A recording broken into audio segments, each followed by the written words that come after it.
How to turn on screen time on iPhone. To get started, first of all go ahead and open up the Settings application on your phone. Once you're here, scroll down to find and tap on Screen Time.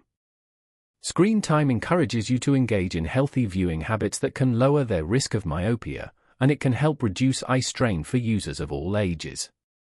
Tap on Turn Off App and Website Activity.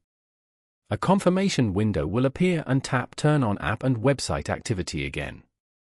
Screen time is now active, and your phone will begin to record your usage data. Tap on See All App and Website Activity to view detailed reports once data is collected. This way, you get more control over your experience with the device and how you use it. Following these steps, you can easily turn on screen time on an iPhone. Thank you for watching. Please leave a like if this tutorial helped you, or leave a comment below if you have any questions related to the video.